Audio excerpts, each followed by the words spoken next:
আসসালামু আলাইকুম প্রিয় দর্শক, আপনারা কেমন আছেন? আমরাও আলহামদুলিল্লাহ ভালোই আছি। দেখতে দেখতে তো রমজান চলেই গেল।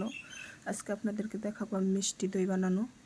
আমি প্রথমে একটা পাতিল নিলাম, পাতিলে 2 লিটার খাঁটি গাভীর দুধ নিলাম। নিয়ে এখন তো দুধ আমি চুলায় বসাইয়ে দিব। চুলায় বসায় দুধটা আমি ফুটাইয়ে নিব। মিষ্টি দই আপনারা চাইলে টক দই দিতে পারেন। আমি 1 কাপ মিষ্টি দই ঝরানো দিয়েছি। আসলে দইটা জমাইতে গেলে মিষ্টি দই লাগবে।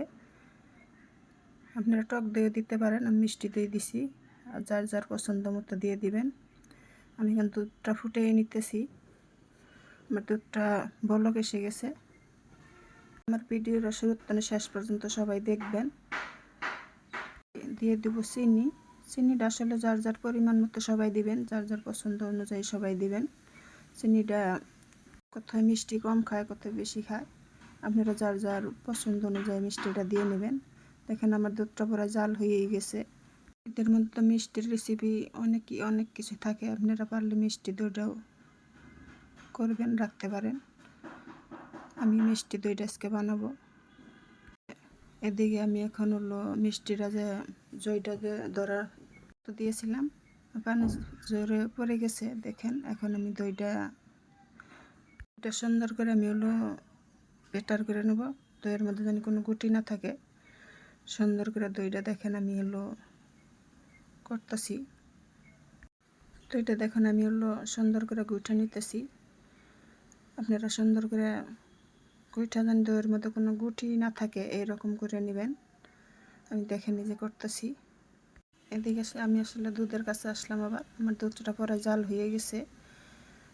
এই দেখেন আমার দুধটা কত গুণ হয়ে গেছে। আমার 2 লিটার দুধ আমার 1 লিটার পরিমাণ হয়ে গেছে। এখন আমি দুধটায় যে নাড়াচাড়া দিয়ে নিতেছি সুন্দর করে। দেখেন আমার দুধটা কত গুণ হয়ে গেছে। দুধের কালারটাও কালারটাও চেঞ্জ হয়ে গেছে। দেখেন এই দেখেন কত সুন্দর গুণ হয়ে গেছে দুধটা। এখন আমি দুধটা দেখেন আমি নেড়ে নিতেছি। দেখেন কত সুন্দর হয়েছে আমার দুধটা। দুধ আমার প্রায় হয়ে শেষে, আমার দুধ জাল দেওয়া শেষ। এদিকে আমি দুধটা পাশে নামাইয়ে রেখে দিলাম। রেখে আমি এখন ক্যারামেল বানাবো। দেখেন আমি হাঁড়িটা দিয়ে নিলাম। হাঁড়িটা দিয়ে দেখেন আমি পরিমাণ মতো চিনি দিয়ে নিলাম। পরিমাণ মতো চিনি দিয়ে দেখেন আমি এখন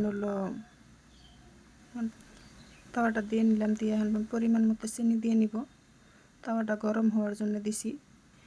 তাওয়াটা গরম হলে আমি চিনিটা দিয়ে নিব। চিনিটা আসলে যার যার মতো দিয়ে নেবেন, পছন্দ মতো দিয়ে নেবেন। আমি চিনিটা দিলাম। দেখেন আমি এখন ক্যারামেল বানাই নিব। চিনিটা দিয়ে নাড়াচাড়া বন্ধ করুন যাব না, নাড়তেই থাকার লাগবো। আমি নেড়ে দিচ্ছি। দেখেন চিনিটা নাড়তে নাড়তে দেখেন চিনিটা শুকায় যাইতেছে। আস্তে আস্তে পরে নরম হবে। দেখেন এই যে চিনিটা এই যে আস্তে আস্তে গলে যাইতেছে। দেখেন এই পর্যায়ে নাড়া বন্ধ করা যাবে না, নাড়া দিতেই হবে। দেখেন আমি নাড়তাছি, নাড়া বন্ধ করা যাবে না। নাড়া বন্ধ করলেই চিনিটা লেগে যাবে, চিনিটা লাগান যাবে না।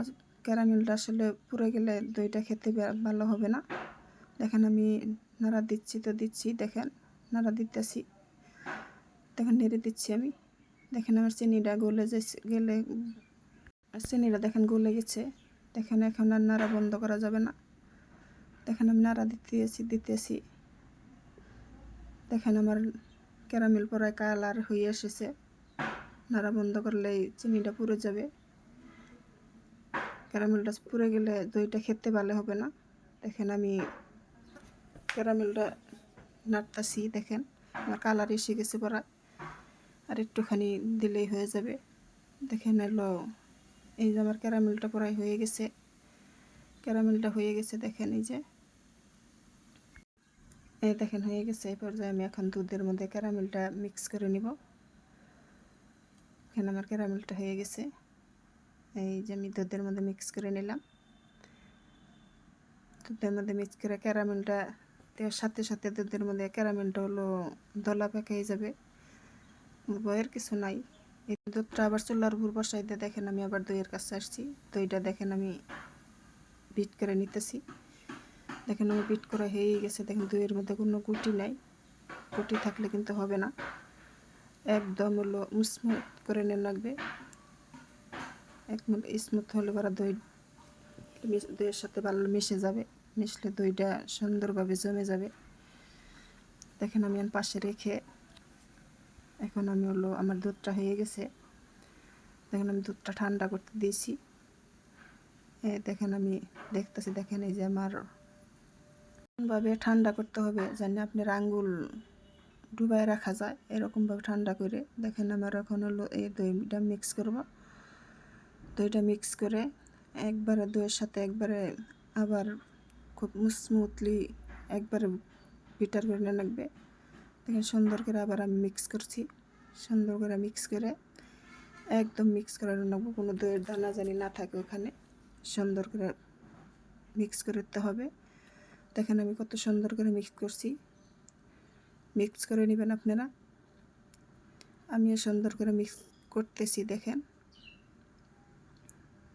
দেখেন আমার মিক্স প্রায় হয়েই গেছে। আরেকটু সময় মিক্স করব আমি। মিক্স করে আসলে মিক্স না করলে পরে দইটা পারফেক্টলি জমবে না। দেখেন আমার মিক্স করা হয়ে গেছে। এই যে আমি এখন হলো দেখেন স্টিলের হাঁড়ি নিয়েছি। আমি আজকে স্টিলের হাঁড়িতে আপনি করে দই বানিয়ে দেখাবো। দেখেন আমি হাঁড়িতে এই যে ঢেলে নিলাম, উপরতনে ঢেলে নিলাম জানি এলো ফেনাটা বেশি উঠে। আসলে ফেনাটা বেশি উঠলে উপরে দইটা অনেক ভালো দেখায়, তো খেতেও ভালো হয়। দেখেন আমি হলো এই যে স্টিলের হাঁড়িতে দিয়ে দিলাম। এই যে আমার দই ভরা হয়ে গেল। এখানে এখন আমি হলো এই যে কাগজ দিয়ে মোড়াইয়ে রাখতেছি। কাগজটা মোড়াইয়ে রাখলে সুন্দর করে কাগজটা মোড়াইয়ে রাখা দেখেন মুখটা ভালো করে বেঁধে বাইদা। দেখেন আমি হলো এখন হলো দইটা কম্বলের নিচে জমাইতে দেব। গরম গরম জায়গায় রাখতে হবে আমার দইটা।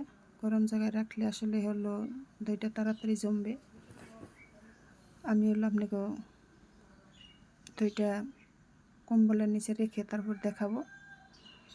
দেখেন এই তো দেখেন আমি হলো কম্বলের উপর একটা স্ট্যান্ড দিয়ে নিলাম। স্ট্যান্ড দিয়ে দেখেন আমি কম্বলের মধ্যে মোড়াইয়া রাখতেছি। আমি হলো এই দেখেন সুন্দর করে রাখতেছি আমার দইটা।